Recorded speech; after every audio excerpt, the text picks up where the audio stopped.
Thank you so much. I want to really thank the Southern Company, but also Aspen Ideas Festival.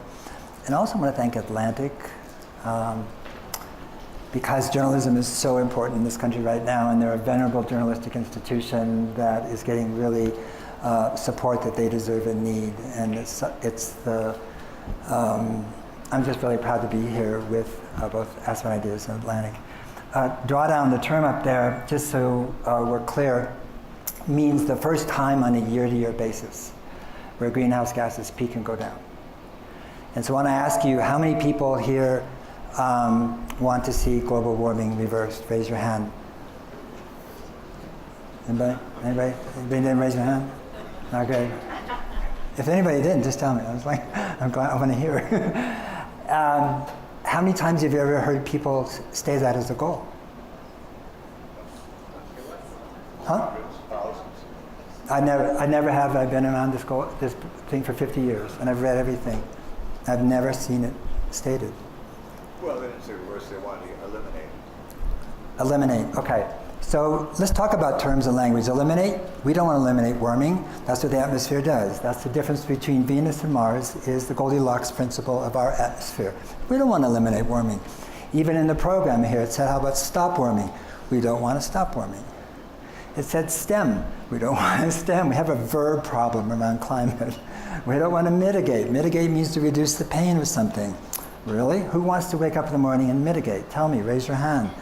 It's like nobody wants to mitigate, all right? And so we do have a language problem. And what Drawdown is about is really trying to reframe something that is extraordinary in terms of its threat to human existence. It truly is. The science is overwhelming.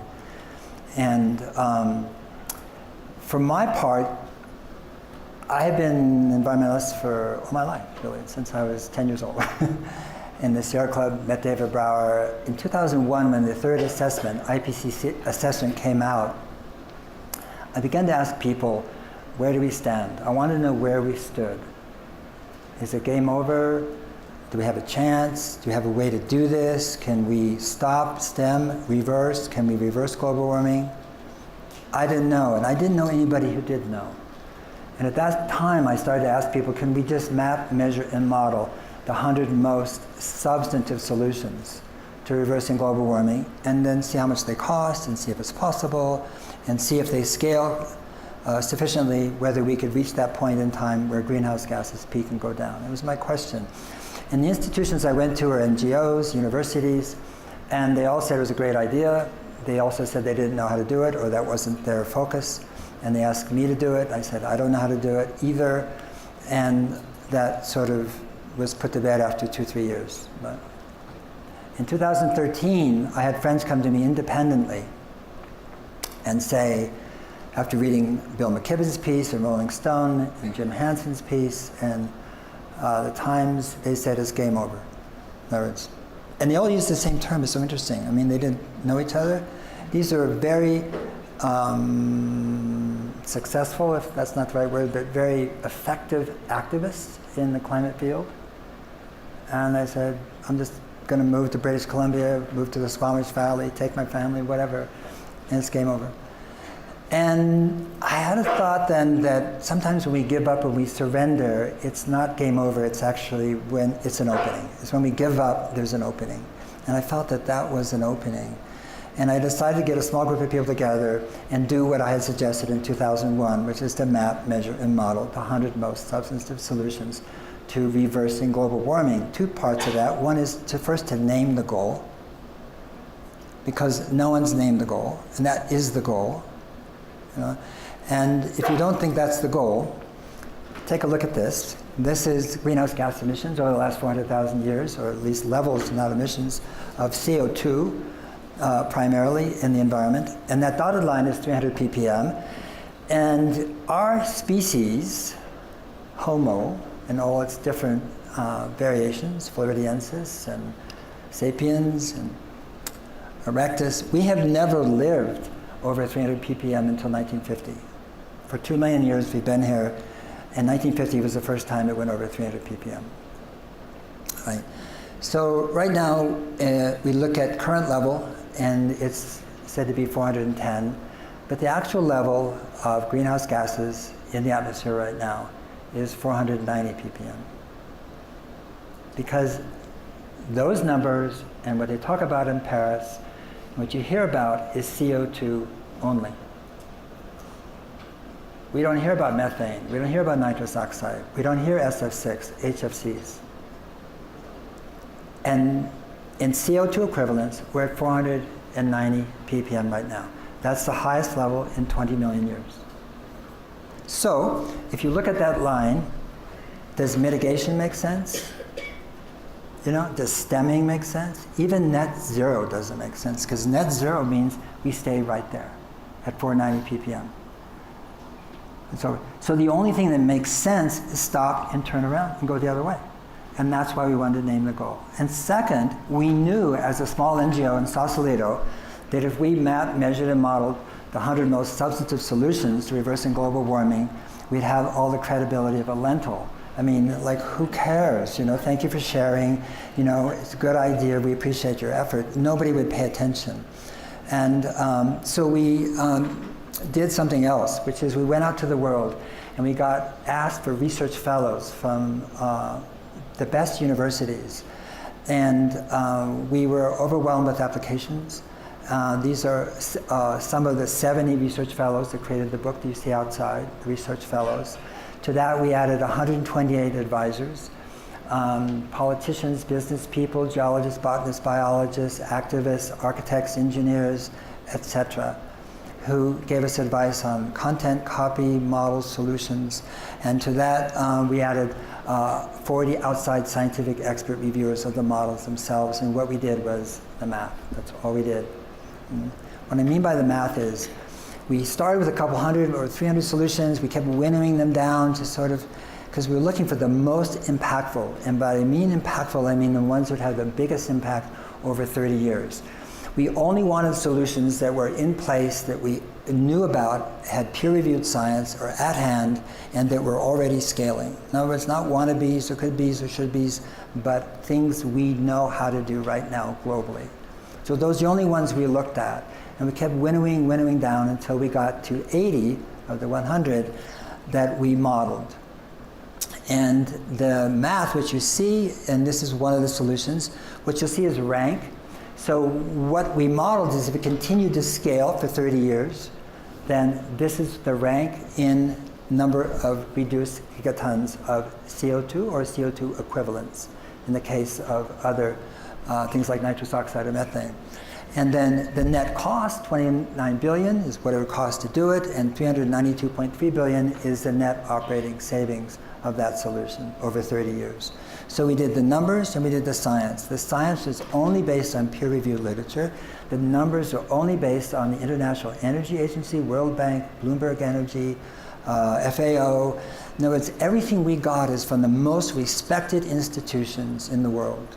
And so what Drawdown is not Katharine and myself and our small little team of people reflect, you know, sort of telling people or making a list or, you know, saying, well, this is what you ought to do or we ought to do. This is what we are doing. And what we reflect back to the world is what it knows and what it is doing.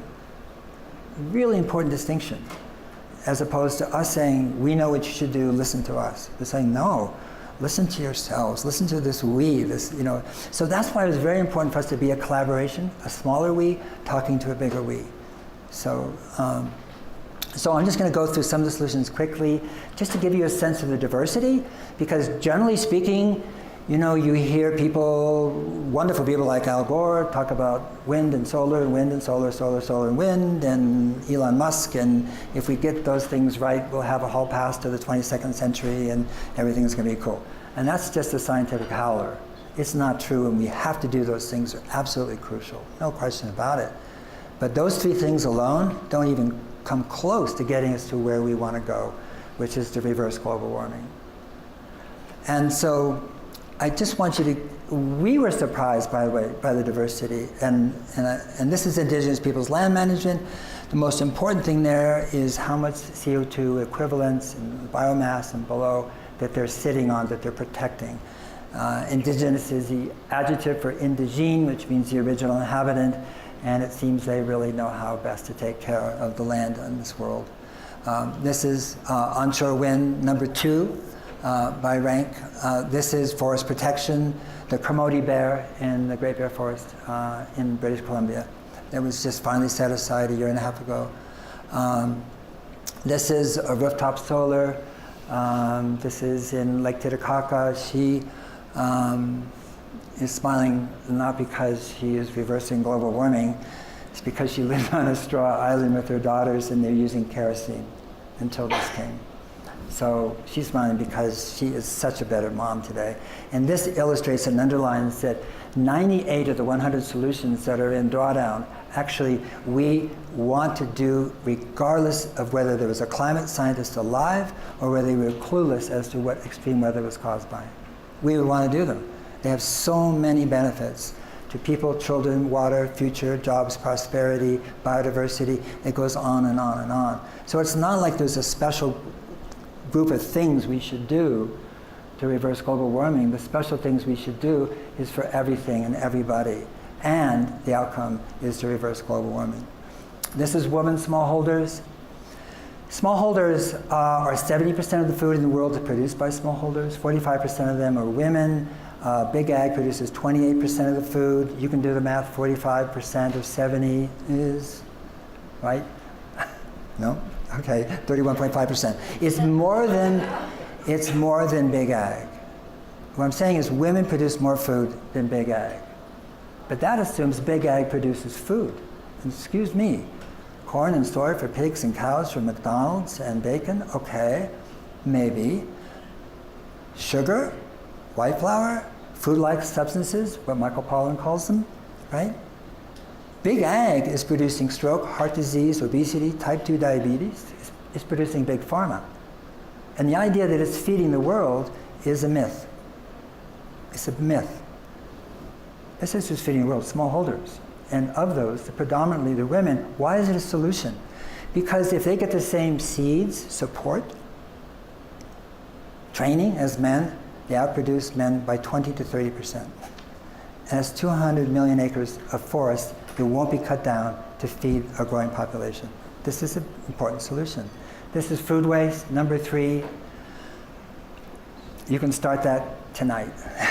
Everybody can do it, watch it. I thought I did it, I didn't, now I am, and it's really hard. It's really hard. We're so used to just, oh, I'm hungry, oh, I'm full, oh, I don't want this, oh, I made too much, oh, it got lost in the refrigerator where food goes to die, you know, and it's like, and you say, oh, I'm not going to eat this now. And anyway, so this is something you can do, and this does not count methane emissions from greenhouse gases in landfills. So this is regenerative agriculture. I won't even go here. I could stay all night talking about this one, excepting this is about rehydrating the earth. 38% of land mass is agriculture.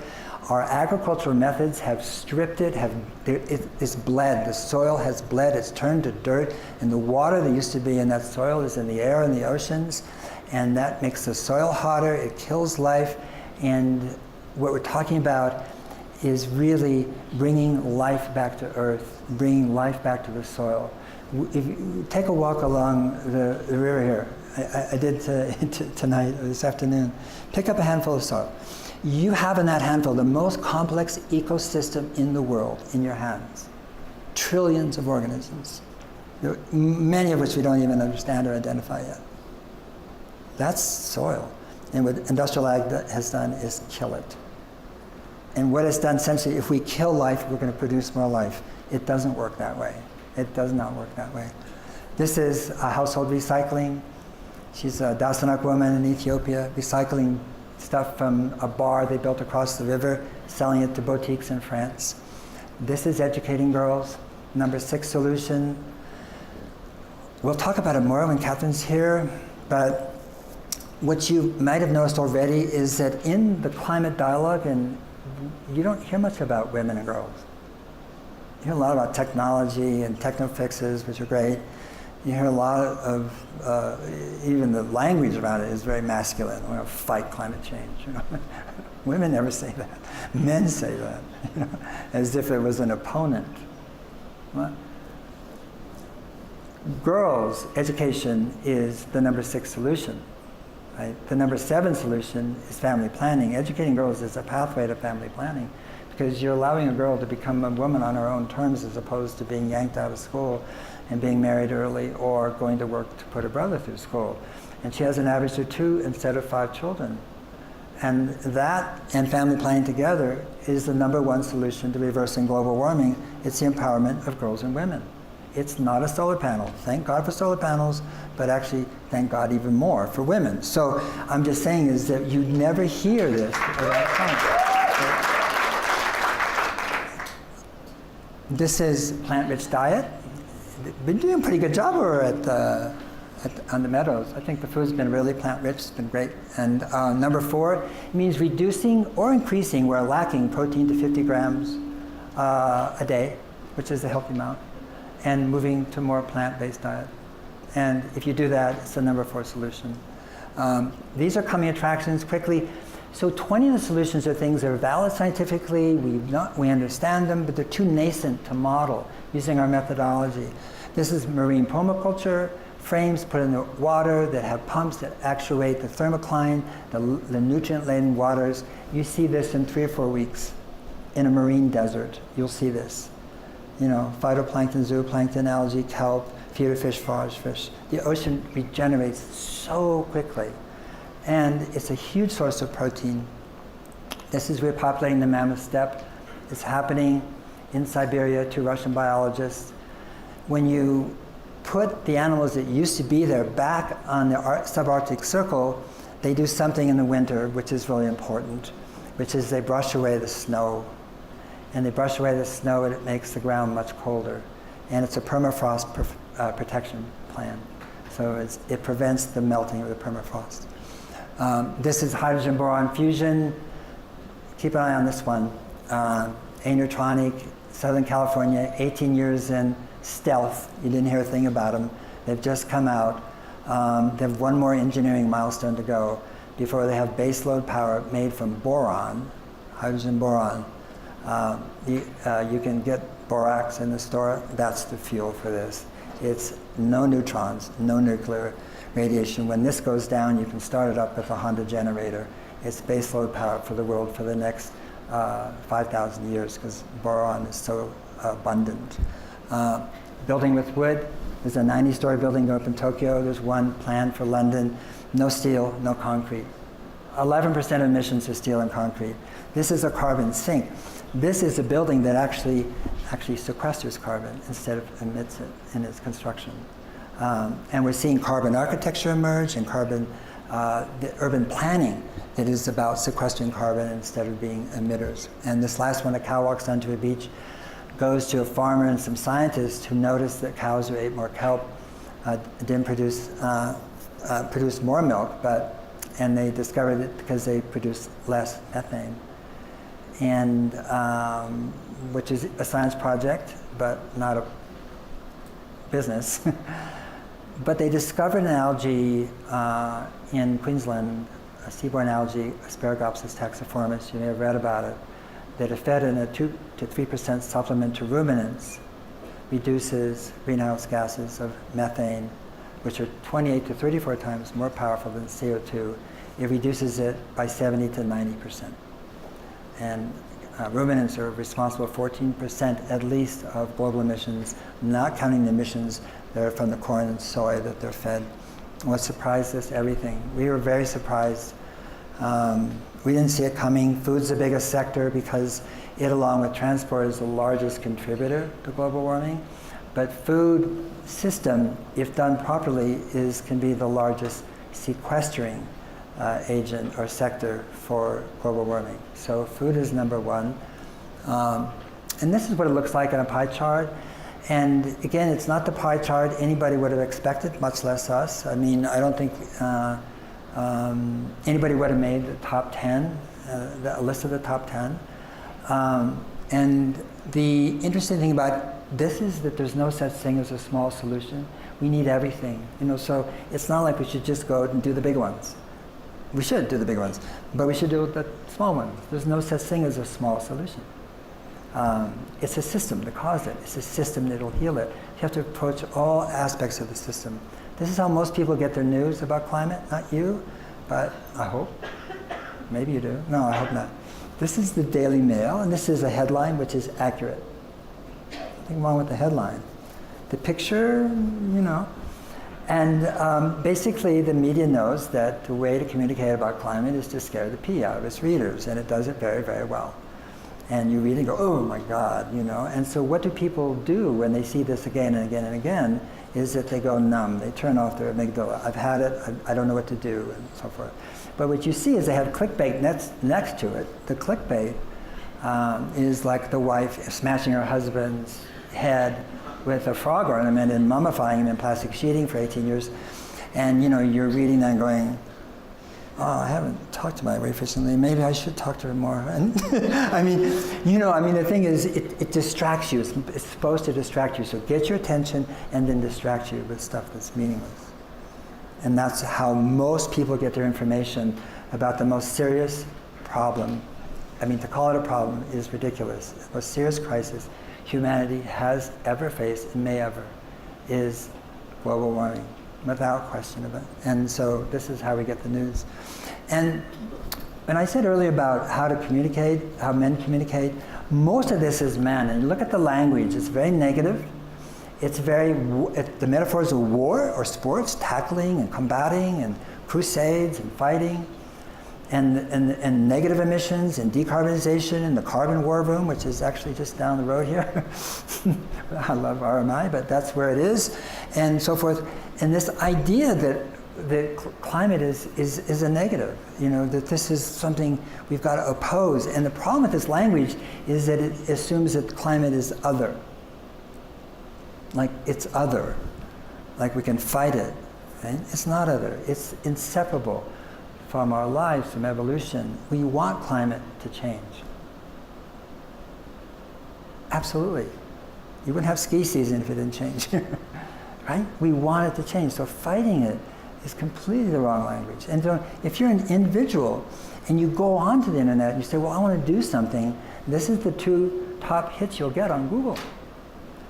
And you look at these, and the first list look like proverbs, things that, for sure, eat smart, and, these are things that move closer to work. Not everybody can do that where I live in San Francisco. Nobody can get close to San Francisco, But consume less and be efficient, eat smart, all these things are like proverbs, could be like love your mother and, things. It's the language here is like, okay, but what do you do with it? And then you have Union of Concerned Scientists saying, basically use power strips in your home entertainment center. Saying, well, I don't have a home entertainment center. It's like, I have to get one first to have a power strip. So, It's like, unless you have an IQ lower than room temperature, you look at that and you say, this isn't adequate to the task at hand, and I know these are good things to do, right? But you just feel like, uh-oh. Spaghetti-o, we really are in trouble if this is what I can do. And so that's why 0.7%, almost like your temperature, of people on Earth, on this planet, are disengaged. Totally disengaged. How do we do that? And the way we did it is we kept repeating the problem. And it's all about probability of what's going to go wrong, where, when, how, and what the impact is going to be. That's what the IPCC does, and it does it really well. The problem with the problem is that we see it only as a problem. And as Eileen Fisher said today, it was really beautiful. She said, when I have a problem, I dive into it. Yes, exactly. That's what we did. The problem obscures, but holds extraordinary possibility. And what Drawdown focuses on is possibility. And that's what we need to focus on, and not just the repetition of the problem. The problem is, we got it, thank you. Impeccable, extraordinary science. Now, let's focus on the solutions and the possibilities. And this little girl, taken by a friend of mine in Kenya. We had a picture of her in the office when we were doing the book, and underneath it we put our client. So this is our client. We know who our client is, who we work for. But this is the kind of language we should be using when we talk about this. This is the kind of language that engages. People do not move to the probability of doom. They just don't. They move towards possibility in their life. We know this. And the fact is, the solutions to reversing global warming are very, very much about possibility. This is a book that will succeed Drawdown. It's called Regeneration. The most important thing there is the subtitle, which is How to Create 1 Billion Jobs. And the fact is that what we have done in our communication is talk to people as if climate change or global warming, whatever word you want to use, is a future existential threat. Well, it is. Paris Agreement, 2050, we can't exceed 2 degrees Celsius. Right? Does anybody know where 2 degrees Celsius came from? Everybody says it's science-based target. It came from a scientist who made it up. He said, I made it up. He's a good scientist too, which means he's being very honest. So I just pulled it out of thin air. But even if it was right, even if it was true, okay, that is science-based. It's like, what does that mean to people? 2C in 2050, nothing. Go out the street, ask somebody, what does that mean to you? And that's what the climate establishment is talking about. And our brain is not wired to deal with future existential threat. As I was saying to Brad today, he's here somewhere, I hope. Anyway, I was saying today that basically we are here, right here tonight, because our ancestors were really good at dealing with current existential threats. That's why we're here. Thank you, ancestors. And the ones who thought about future existential threat aren't in the gene pool anymore. They're gone. They're not here. It's just the way the human mind works. So if we're going to solve this and work the possibility, we have to go to where the human mind and brain actually functions. And right now what we have is we're the only species without full employment. Think about that. We're the only species that takes some of its people, or species, and marginalizes them and says, you have no value. And they act it out, put them in jail or something. The other 10 million species are busy all the time. And this is a time in the world when there's never been so much human need, right? And have people who are unemployed. So what this book's about is actually flipping that, because when you look at the implementation of these solutions, they're the greatest job creator. We hear about all the job destroyers that are coming over the horizon, AI and robotics, etc. This is the greatest job creator there could possibly be. And if we want to reverse global warming, we have to stop talking about 2050, stop talking about 2 degrees centigrade, stop using war metaphors, and actually address current human needs. And what humans need is meaningful, purposeful, living wage jobs that give them a sense of respect to themselves, from others, to their family, from their community. That's what humans have always needed. Nothing new about this. And so reversing global warming isn't about scaring the pee out of everybody. It's about acknowledging the gravity of the science, to be sure, but it's about actually addressing current human needs. That's what it's about. If we don't do that, then the rest of it, is meaningless, because it's going to be a top-down solution coming from certain countries or not, and it will not go out into the world. Everybody pretty much has to be engaged, even if they don't think that the outcome is about reversing global warming. It's fine. If you're doing regenerative agriculture, the best regenerative farmers in the United States are all, to a person, actually don't really think about climate or their impact. They think about making their farms really healthy again, and productivity, so forth.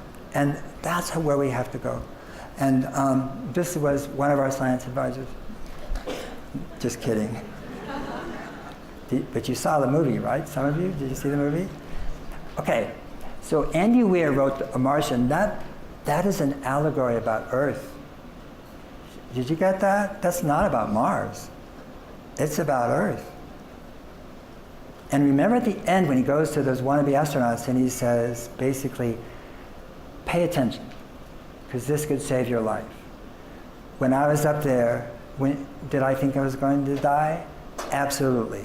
And it's going to happen to you. Space does not cooperate. At some point, everything is going to go south on you. And you're going to think, this is how I end. It says you can either accept that or you can go to work. And you do the math. I love that part.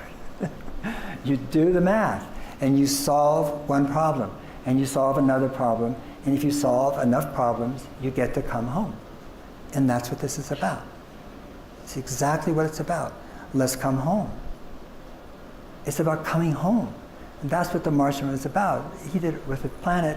We have to do it with our understanding of each other, of culture, of society, of what humans need, and the plethora of extraordinary people out there who have these solutions at hand that are scaling, and the inventors and the brilliant geniuses that are creating solutions that, becoming attractions that are beyond our ken, that you don't read about, that will certainly join in with the ones you see. And that is what Drawdown is about. It's about possibility. Thank you so much.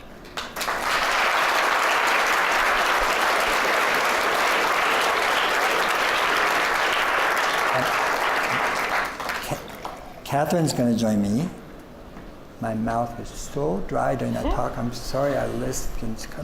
Anyway, Katharine and I actually wrote the book together.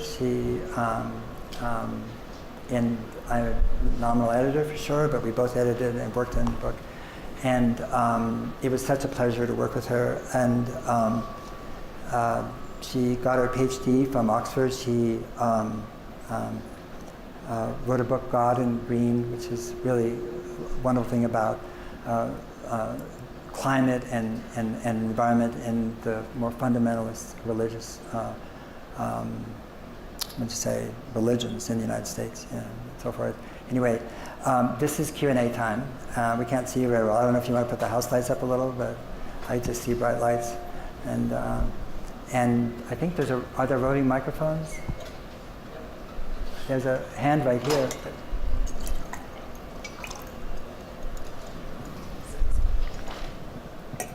Thank you. Very exciting.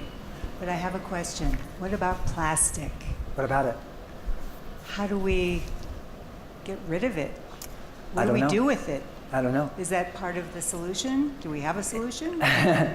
Bioplastics is the solution. Yes. For sure. Yes. Absolutely. Yes. In other words, the elimination of plastic. The plastic that's in place in the oceans right now, yes. that is super gnarly. Yeah. Because it's turning into mush, and it's turning into little microfibers, and it's in our fish and so forth. I do not have the answer to that. That's called shitting in your nest, frankly. This is what we've done. And but bioplastics is a very important solution. Yeah, absolutely.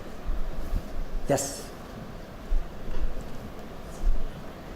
So I would say that I've, over the course of the last several years, gone from a normal person who thought about the weather occasionally to a climate change alarmist. And having sat through a very interesting week of ideas, events focused in part on climate, I think I've reached full panic attack stage. And so let me ask you, as someone who obviously has spent your life doing this, where are you from a sort of hope versus irreversible global calamity standpoint? How do you think about where we actually go from here in terms of doing the types of things that are in the book? Well, first we are going, so that's not, we don't have where we should go. We are going.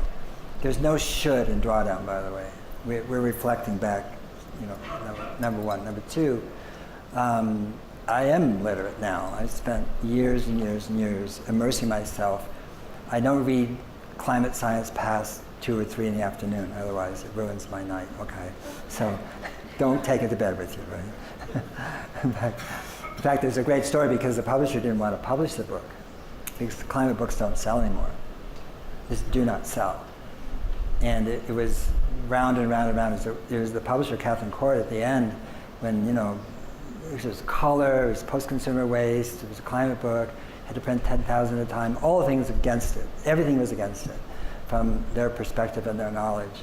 And she said at the end of the last meeting where they were going to go up and down, she said, may I ask one question? And she said, if we don't publish this book, why are we here? She's so great. And it was number 7 on the New York Times bestseller list the first week. And I think it's because people really want to move the possibility where I think is twofold. One is it's going to get very, very rough for the next 30 years. I mean, I heard the analogy this morning, not about climate, but about basically a bus losing its brakes and sort of rolling downhill and picking up speed. That's we see the numbers there. It's a very resilient system, and so therefore it's a delayed feedback. There's a lag time, and so the weather today does not reflect what's in the sky now. The correlation is not 1-to-1. So that is locked in place, and that is going to get very, very difficult and cause all the problems that are predicted. There's no question about it. On the other hand, it's when it becomes experiential when you get a sea change in people and their attitude and what they want to do in politics. I think within 4 or 5 years, I mean, the current administration, Senator Imhoff, anybody who is a climate denier is going to be ridiculed. Just like they're not even going to be invited. They won't just be a non-issue, And because of the severity of the weather, and the weather is not a linear system. It's and so on the other hand, I'm very optimistic about our capacity and ability, because not only what we're doing and how it's scaling, but because of what's, as I said, coming attractions, what's coming, is quite extraordinary. And I just whizzed through them. There's a couple hundred more. And they haven't come up. We don't see them. We don't read about them, And I think if we did and we understood it and we really bought into it as being that important, I think we can do extraordinary things. Yeah. What would you say? So perhaps my version of alarm is heartbreak. I think if your eyes are open to what's happening to living systems on this planet, it just is heartbreaking. And so for me, the question is, does it just break my heart, or does it break my heart open? Because I think you used the language opening earlier. That's a space from which you can move, right? Heartbreak, think about your worst breakup, right? You're like in the bed, you can't move, or at a bar and you can't move. Like it's not a great place. So I think a lot about how important it is to cultivate a vision of what is possible. And for me, that is what had been lacking in the climate space for so long. What is this world that we could be building together? What does it look like? And I think Drawdown starts to give some contours to that by bringing so many pieces together. And when I start to tip more towards heartbreak than heartbroken open, I've been coming back again and again to this wonderful Mary Oliver poem. She writes, "I refuse to live locked in the orderly house of reasons and proofs. The world I live in and believe in is wider than that. And anyway, what is wrong with maybe? You wouldn't believe what once or twice I've seen. I will just tell you this. Only if you have angels in your head will you ever possibly see one." And so I really do think about the collective work that we have of continuing to hold a vision of what is possible as more and more of these impacts hit. I think that is the core of the work. And then we roll up our sleeves on different aspects of the solutions. But I think we need to help each other in that as well. Yeah, that's my take. Yes.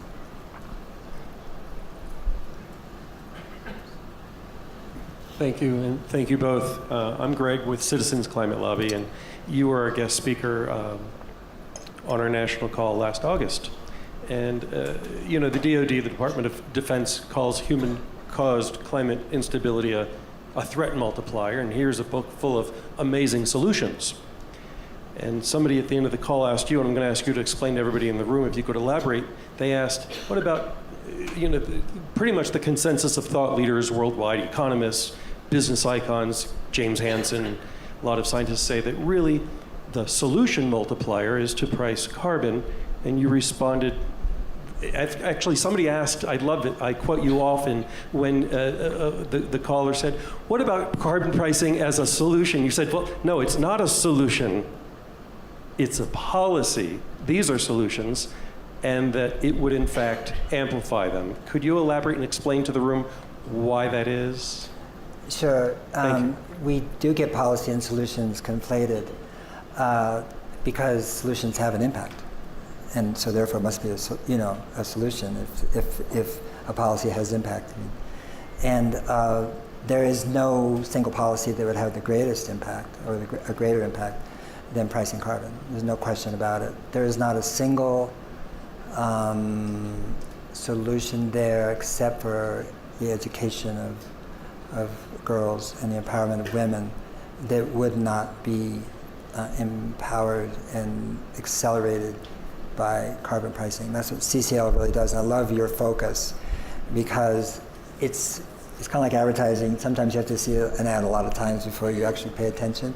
And you guys keep calling on Congress people, and I'm sure it feels futile, But I feel like that what we do sometimes is rehearse the future, And we keep doing it until people change, and all of a sudden they turn to the people who have been thoughtful and who have done their homework and have solutions or policies, and I think that's what CCL is doing. It's really great.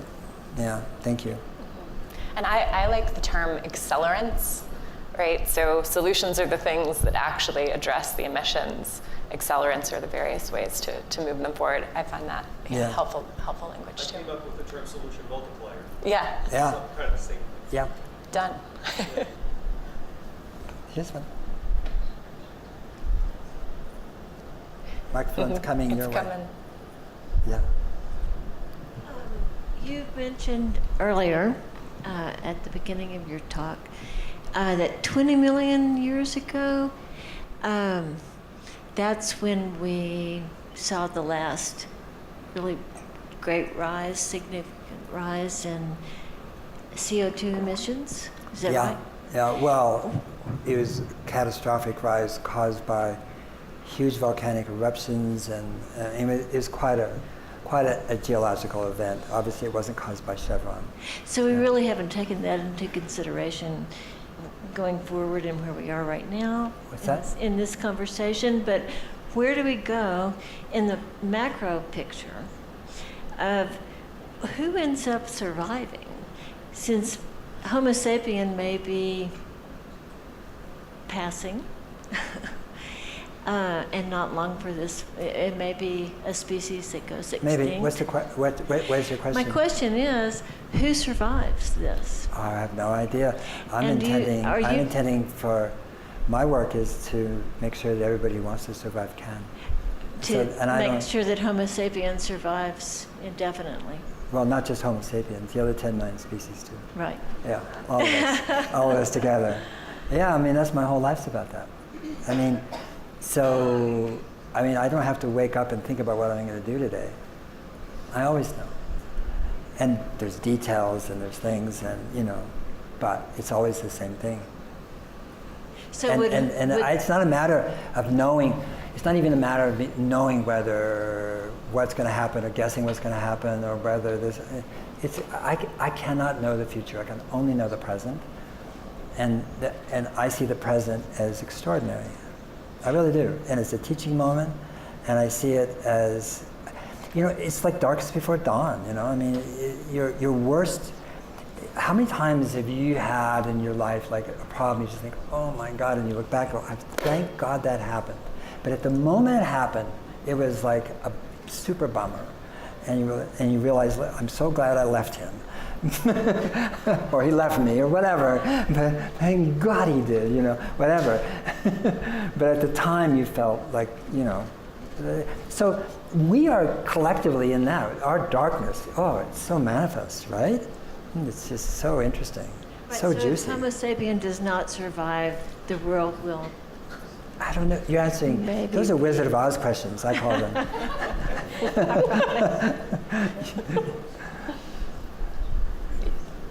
You're not the wizard? There's a bunch of hands back here. Yeah. Okay, it's important. Got a micro question. Micro question, yeah. That's good because we just had a macro question. Is it better to put your old tomato and old banana peel and the half a pie that you didn't eat in the garbage or down the disposal? Neither. If you have a choice, don't take either. The best thing is to compost it. The best thing is to eat it. If you can't do that, you live in an apartment, which of those two eat it. is Eat better? it. I'm serious. Eat it. If you can't do that, which of those two is better? So my wife is Argentinian, and so when we, you can give the microphone and push back, the rotten tomato, it makes great soup. What happened was I realized I was, scraping off into the compost thing and think, I'm cool. It wasn't cool. That was not cool. The best thing is not to waste food at all. The amazing amount of energy goes into it, and the people and the work and that they do. It's like buying a brand new piece of clothing and throwing it away. We never do that. And the work and energy and people's time went into that. But we buy food that way, and then we go, whatever, and throw it away. And so I eat everything at home. And when I first started, it was just like, it was painful. I'm full, and I ate it. I cooked too much, I served too much. There was rice that had that beautiful blue mold on it, the spores that came out. And I was eating that. My wife just said, "Oh my God, you're animalito, honey." And I said, "Yeah, but if I don't eat my actions, I'll never learn to act differently." And let's eat the tomato. Make banana bread of the banana. I don't know, the pie. I don't know what, cook it. Seriously. Okay, sorry. Back. Thank you, by the way, for an excellent work. During my master's in environmental management at Harvard, I came across a study that showed if everyone were to reduce their meat consumption by just 1 day a week, we could avert some of the trends of global warming. Are there any is that true, and are there any tangible numbers that can help people? Obviously, if everyone went plant-based altogether and vegan, that'd be ideal, but what's realistic that would help some of these figures? Go. So all of our modeling is global. And on plant-based diets, we pulled together the sort of best data about food consumption and protein consumption around the world. No one's going to do everything, right? I think about a lot of these solutions as having many, many different entry points. So giving up meat once a week, vegan before 6, right? I think there are a lot of different ways to begin establishing habits, but there's nothing in Drawdown that says sort of, this is how it has to be done everywhere, because, again, credibility of a lentil.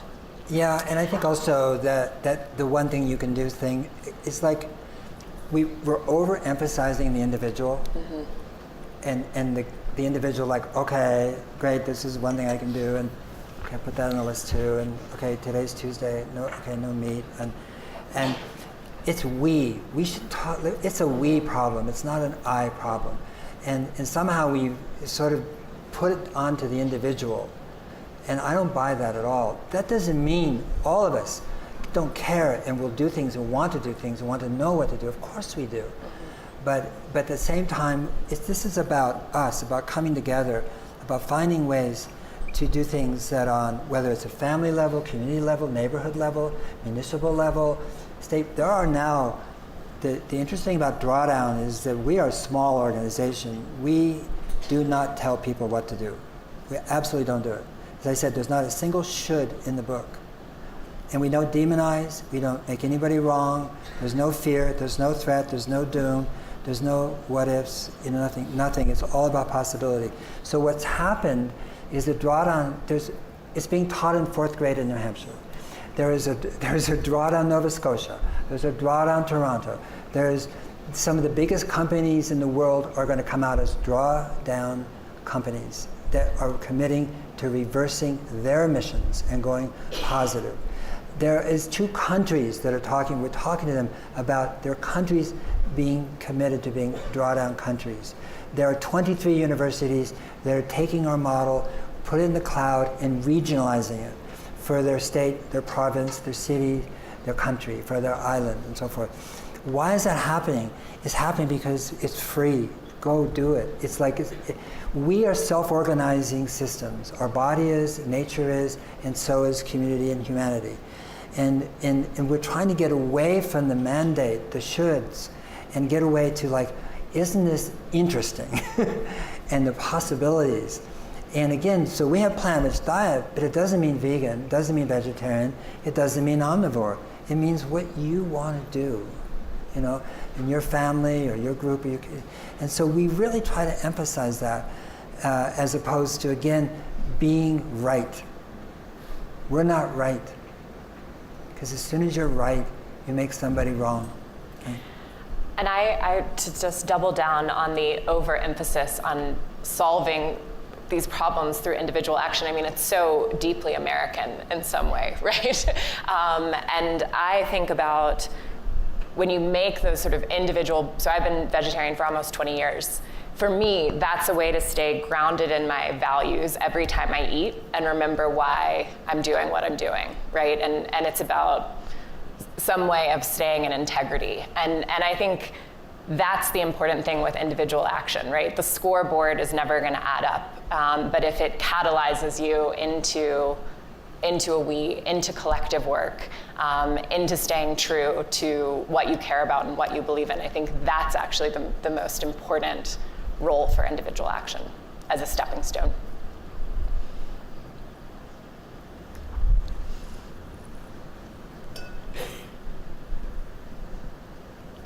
Well, thank you first, both of you, for all your important work.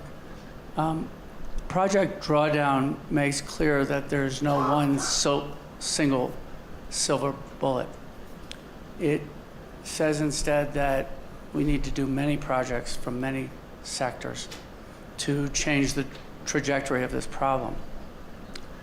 So my first question is about sequencing and priorities. And Project Drawdown also assigns orders of magnitude to the impact of the various projects.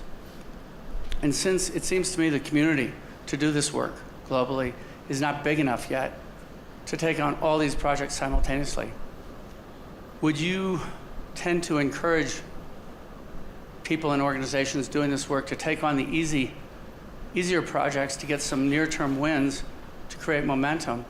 Or would you encourage them to take on the hard projects that have bigger impact but are riskier? What we encourage is people to, if they're not doing anything, they want to do something, what we encourage them to do is go through the book and find out what lights them up.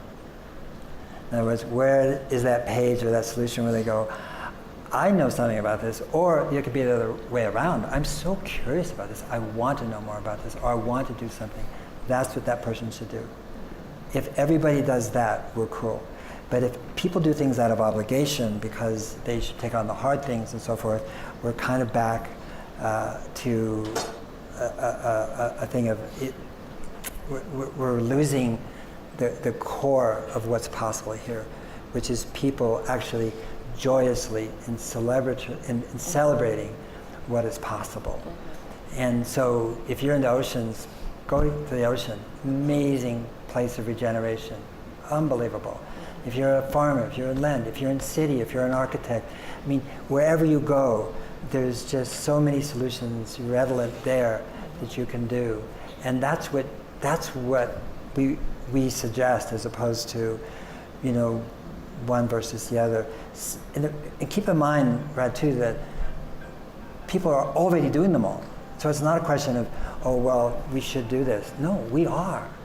And the question really is about scaling. It's about acceleration. It's about increasing. It's about accelerants. It's about how can we get more people to understand this, and more people to join in, more people, to paint the fence, Tom Sawyer, Huckleberry, how can we do that? And that's really the question we have as an organization. I think we all have that question, The theologian Frederick Buechner has this sort of equation for vocation about the intersection of one's deep gladness and the world's deep hunger, deep need. And I think on climate, we focus so much on the deep need, the need is really deep, right? And we forget the what lights you up, the fire in the belly, the deep gladness check of like, where do I actually feel joy in this work?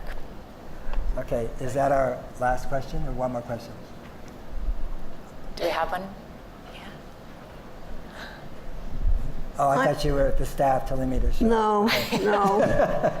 I'm Mitzi Worth. I'm from Washington, D.C., but I work for the Naval Postgraduate School. And I'm going to tell you a little story. I don't think we don't have time for story. Well, I want to tell you this because I got the whole energy conversation going in the Defense Department. And what we did was we created a salon. But I'm having somebody here telling me we have no more time, and so I'm getting conflicting messages. I'm really sorry. No. You can talk to me afterwards. I don't set the time here. We were asked very clearly to stop at 9:30, and so that the new group could come in. And we said yes, and we keep our agreements. Sorry. Okay. Thank you very much.